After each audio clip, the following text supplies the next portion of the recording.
بسم اللہ الرحمن الرحیم۔ السلام علیکم۔ میڈیا میں چرچا ہے army chief general Asim Munir کے امریکہ کے دورے کا۔ ہر کوئی اس پر بات کر رہا ہے۔ کامران خان صاحب سینئر صحافی ہیں، انہوں نے اس حوالے سے ٹویٹ بھی کیا تھا اور اس کی تفصیل بھی انہوں نے بتائی تھی کہ یہ پہلا دورہ ہے آرمی چیف کا امریکہ کا، اور اس میں ان کی اہم ملاقاتیں بھی ہیں، اس کی بھی بات ہو رہی ہے۔ تو آرمی چیف عاصم منیر صاحب جب سے آرمی چیف بنے ہیں کئی انہوں نے دورے کیے ہیں۔ یو اے ای کے تقریباً 3 دورے کر چکے ہیں، سعودی عرب کا دورہ کر چکے ہیں، چین کا کیا ہے انہوں نے دورہ، ایران، ازبکستان، ترکی، تو تقریباً 11 انہوں نے غیر ملکی دورے کیے ہیں، اور ان میں اہم ترین دوروں میں یہ امریکہ کا دورہ سمجھا جا رہا ہے۔ اب اس میں جو چیزیں سامنے آئی ہیں وہ یہی ہیں کہ 2 طرفہ تعلقات، اس میں معیشت کے حوالے سے بات ہے، افغانستان کے بارے میں بات ہے، دفاعی تعلقات کے حوالے سے ہے، یہ سب کچھ ہے۔ اور یہ بھی تجزیہ کار کہتے ہیں کہ پاکستان کے پاس ایک موقع ہے، کیونکہ اب بھارت جس طرح سے رنگے ہاتھوں پکڑا گیا ہے کہ وہ امریکی شہری کو بھی قتل کروانا چاہ رہا تھا، اس کی ایجنسیاں، وہ چیز بھی سامنے آئی۔ کینیڈا میں پہلے ہی کینیڈین سکھ شہری کو قتل کروا چکا، تو اس کے بعد اب ظاہر ہے کہ وہاں پر بھی ایک ان کی اسٹیبلشمنٹ میں ایک تشویش تو ہے کہ یہ بھارت کیا کر رہا ہے کہ ہمارے ملک میں ہمارے شہریوں کو قتل کروانے کی کوشش کر رہا ہے۔ تو یہ بھی پاکستان کے لیے ایک بڑا موقع ہے کہ امریکہ سے تعلقات کو بہتر بنایا جائے، اور ظاہر ہے کہ جو پاکستان کے انٹرسٹ کی چیزیں ہیں ان کو زیادہ سامنے لایا جا سکے۔ لیکن ایک طرف یہ دورہ ہو رہا ہے آرمی چیف کا جو تقریباً 1 ہفتے کا ہے، اور پیچھے جو خبریں آ رہی ہیں اس وقت پاکستان میں وہ صرف اور صرف پھڈوں کی ہیں، ایک سے بڑھ کر ایک پھڈا بن چکا ہے۔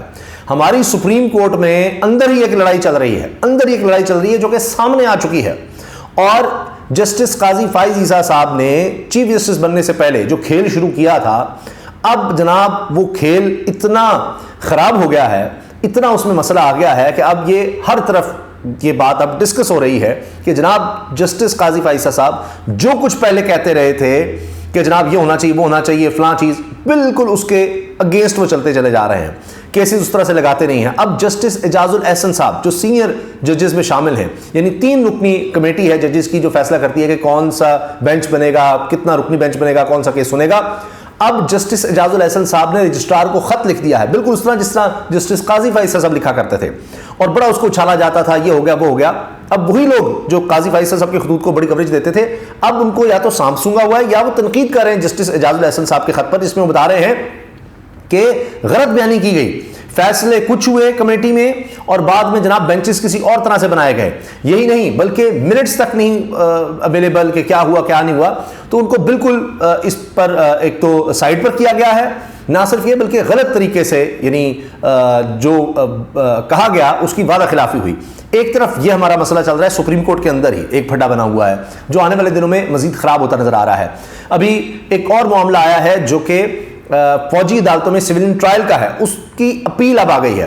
پہلے یونانیمس ڈیسیجن آیا تھا کہ سویلینز کا فوجی ٹرائل نہیں ہو سکتا، اب اس پر اپیل گئی ہے، اس پر ایک بینچ بنا۔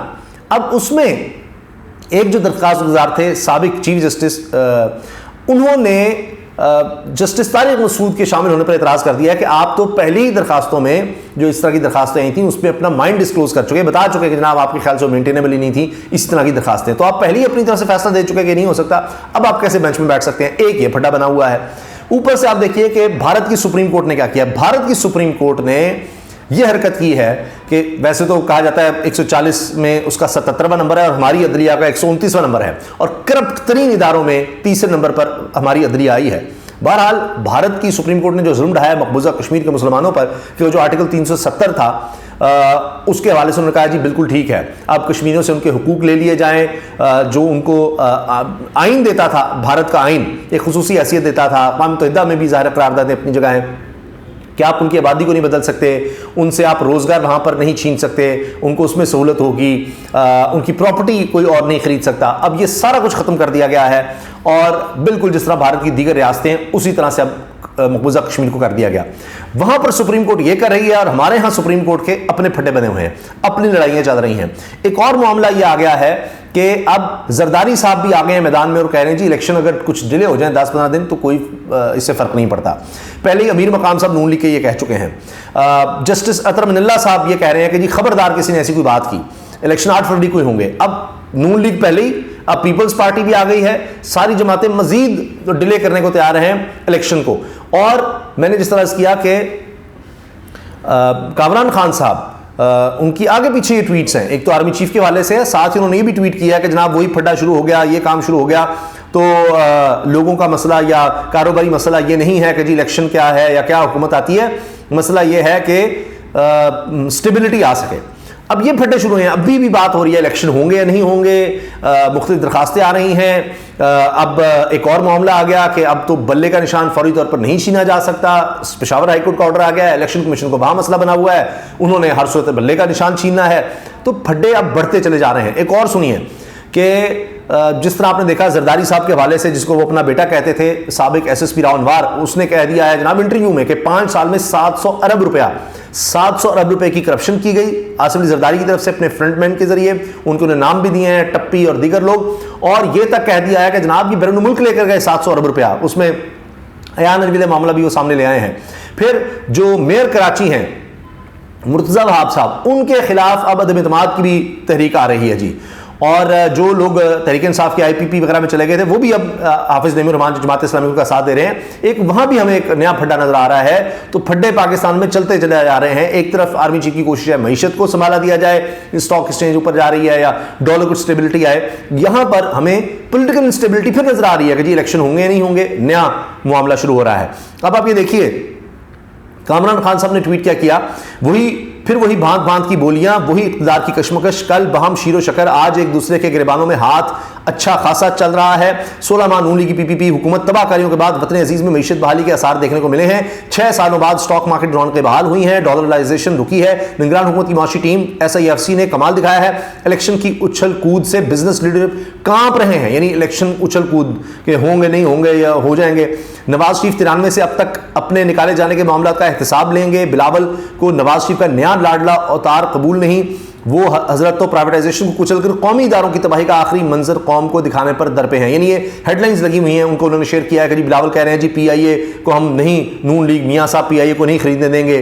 پھر میاں نواز شریف صاحب نے کہا کہ جی بتائیں 93 میں اور 99 میں مجھے کیوں نکالا, کیا کارگل جنگ چھیڑنے کا سوال کرنے پر نکالا, ملک کو یہاں لانے والوں کا محاسبہ ضروری ہے. اب وہ پھر احتساب کی بات کر رہے ہیں. تو اب جب یہ باتیں کریں گے تو پھر مسئلہ آئے گا جناب آپ کو کس طرح سے لایا گیا, کس طرح لاڈلا بنایا گیا. اب آپ پھر وہی سوال پچھلے احتساب کے کرنے لگے ہیں. پہلے تو آپ پاناما کا کرتے تھے, 2017-18 کی بات کرتے تھے, آپ تو اب اس سے بھی کہیں پیچھے چلے گئے ہیں. یعنی 2002 مشرف والا دور, اس سے بھی پیچھے چلے گئے ہیں اور جناب کارگل تک پہنچ گئے ہیں, 93 تک پہنچ گئے ہیں.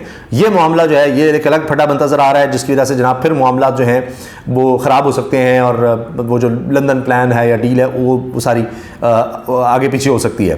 یہ باتیں ہو رہی ہیں. زرداری صاحب پر پریشر بڑھتا چلا جا رہا ہے, جبکہ وہ کہہ رہے ہیں کہ جی ٹھیک ہے. اب تو آج یہ ہوا کہ زرداری صاحب نے تو کہہ دیا کہ الیکشن ڈیلے ہو جائے, کوئی مسئلہ نہیں. پیپلز پارٹی جا کے الیکشن کمیشن میں مل رہی ہے کہ جی الیکشن وقت پر ہوں. بلاول صاحب جو ہیں وہ نگران وزیر داخلہ کے ساتھ پریس کانفرنس کر رہے ہیں. اب یہ دیکھیے کہاں کیا جانبداری, کس طرح کی غیر جانبداری اور کیا جانبداری نظر آ رہی ہے, بلکہ یہ تو کہنا چاہیے. اور وہ بھی جناب اب لائن پر آ رہے ہیں بلاول صاحب بھی, لیکن کہیں زیادہ دیر تو نہیں ہوگی کہ جس طرح کے معاملات ہیں. مشیر زیدی صاحب سینئر صحافی ہیں, کہتے ہیں جو ادارے ہمیشہ سیاستدانوں کو نشانہ بناتے رہے, منتخب حکومتوں کو غیر آئینی طور پر گرانے پر عامروں کو کلین چٹ دیتے رہے, وہ آج خود انتشار کا شکار ہو گئے ہیں. یعنی یہی سپریم کورٹ میں جو پھڈا بنا ہوا ہے. اب ظاہر ہے کہ اس سے آپ مزید انتشار اور عدم استحکام دیکھیں گے.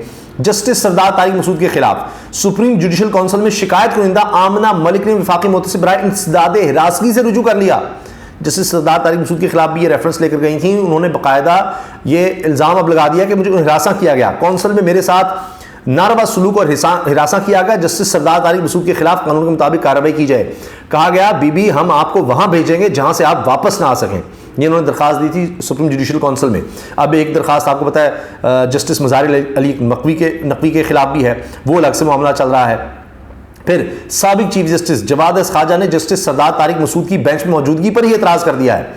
یہ جو سویلین ٹرائل والا معاملہ ہے اس پر جو اپیلیں ہیں اس میں. اچھا, اس کے ساتھ جناب اب میں آپ کے سامنے یہ تفصیل رکھ دیتا ہوں جس سے اور چیزیں واضح ہو جائیں گی. جسٹس اعجاز الاحسن صاحب کا جو خط ہے